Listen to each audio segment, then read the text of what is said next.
네, 너무 단란한 일기장인데요. 서 팀장 누구의 일기장입니까? 네, 고유정의 일기장입니다. 고유정이요. 전 남편 살해 혐의를 받고 있는 고유정이 사건을 넘겨받은 검찰이 지난 6월 고유정이 수감 중이던 제주구치소를 압수수색했다고 합니다.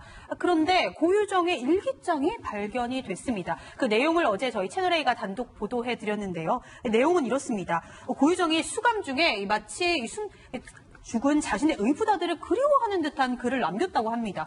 하늘로 가면 의붓아들이 기다리고 있고 살게 된다면, 그러니까 자신의 친아들 이름을 적었던 거죠. 친아들이 땅에 있다.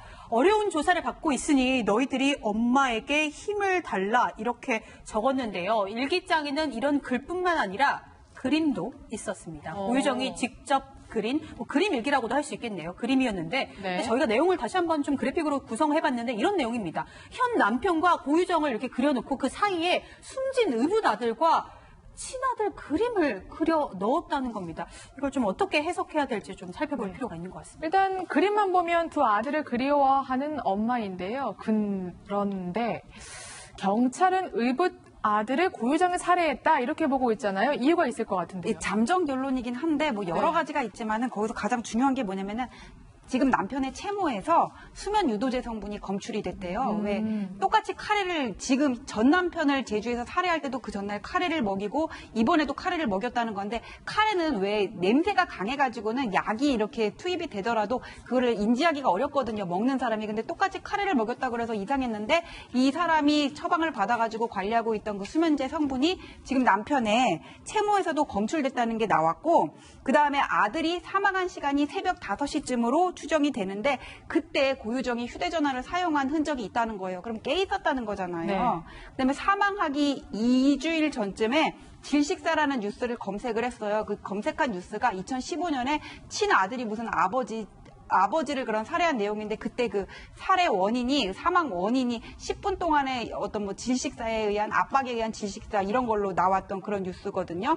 그리고 거짓말 탐지기도 뭐 어쨌거나 정황 증거긴 그렇지만은 2번 거짓이라고 나왔고, 그리고 카톡으로 지금 남편한테 당신 잠버릇 너무 심해, 뭐 다리를 올려놔, 뭐 힘들어, 이런 거를 보낸 적이 있는데 부부 사이에 잠버릇 심하다는 거를 누가 그렇게 카톡으로 보내요. 그리고 아들 사망했을 때 고유정이 가장 주장했던 게 나는 다른 방에 있었다 그랬는데, 두 사람이 이렇게 각 방을 쓰기 시작했던 것도 그게 예전부터 그랬던 게 아니라 아들을 제주에서 청주로 이렇게 데려오기 며칠 전부터 그랬다는 거거든요. 이런 것들을 종합해가지고 경찰은 잠정 결론은 일단 내렸습니다. 네.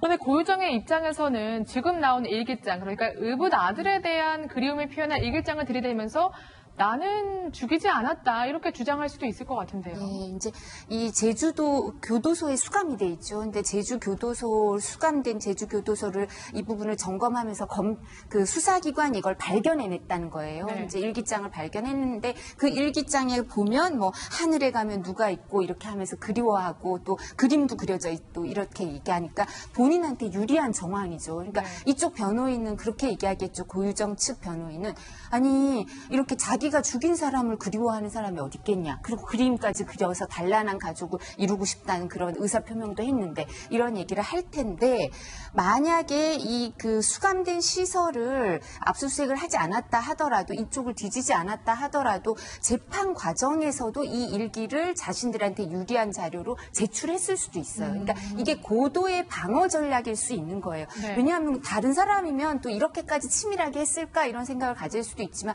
고유정 씨는 보면 그 처음에도 이제 체포가 됐을 때 네. 자신의 그 신체에 어떤 멍이라든가 이런 부분, 그게 이제 성폭행을 하려고 해서 정당방위로 살해한 취지다. 남편에 대해서 그렇게 주장을 하면서 증거 보전 절차를 밟아달라 그랬거든요. 그러니까 보통의 피의자나 피고인은 증거 보전 절차 밟아달라, 신청해달라 이런 거를 뭐 변호인하고 의논을 해서 알았겠지만 그거 하려고 하는 사람 그렇게 많지 않아요. 그러니까 이 부분에 대해서 자기가 정당방위 내지는 살해를 할 때 이유가 있었다 이런 동기를 설명하기 위해서 치밀한 부분이 입증이 되는 거거든요. 그걸로도 미루어 짐작할 수 있으니까 이 일기도 그냥 자기가 정말 순수해서 그리워하고 이 아이를 살해하지 않았다 이런 증거만으로 보기는 좀 부적절한 게, 지금 일각에서 나오는 것처럼 오히려 이런 상황도 다 예상하고 탄원서 형식으로 자기가 제출을 하든 하면서 내가 이렇게 그리워하는 아이를, 죽인 아이를 그리워했겠냐 이런 증거 자료로, 그런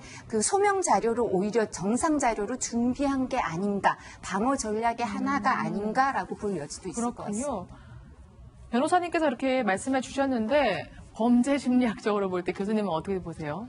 역시 이제 고유정은 저희 기대를 저버리지 않는다. 저는 그렇게 봅니다. 네. 왜 그러냐면 이제 고유정 같은 경우는 처음부터 자신의 그 범행을 부인을 하면서 지금까지 단 한 번도 피해자와 피해자 유가족에 대해서 잘못했다 사과를 한 적이 없습니다. 그렇네요. 그리고 이제 그 또 재판 과정에서도 전 남편을 그 성도착자로 거의 만들어가지고 네. 인격 말살을 시켰고요. 그리고 이제 뭐 체포되는 과정이라든가 지금까지 쭉 지켜보고 있습니다만은 저는 사실 이번에 이제 그 현 남편의 채무에서 수면 유도제가 나와가지고 이제 그 고유정을 그 범인으로 추정을 한다라고 하는 이런 결과가 왜 지금 나왔는지 저는 잘 이해를 할 수가 없어요. 그거는 경찰의 초동 수사가 잘못됐다라고 하는 것을 어떻게 보면 인정을 하는 것인데 지금 이제 이렇습니다.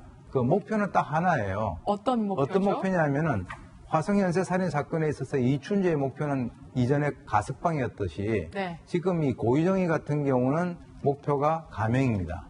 예, 감형을 하기 위해서는 자기가 할 수 있는 모든 방법을 다 쓰는데 네. 저는 개인적으로 봤을 때 참 이게 머리를 써도 나쁜 방향으로 정말 너무 많이 쓴다. 그것도 너무 많이 쓰면서도 빈도를 너무 자주 쓴다. 이런 얘기를 저는 하고 싶은데 아마 이것도 이제 그 대리인하고 앞으로 방어 전략을 갖다 구사하는 그 과정에서 그림까지 그려놓고 도대체 저는 이제 그 그림을 그릴 때 이 글을 쓸 때 어떤 생각을 하면서 그림을 그렸고 글을 썼을까 하는 것이 굉장히 궁금해집니다.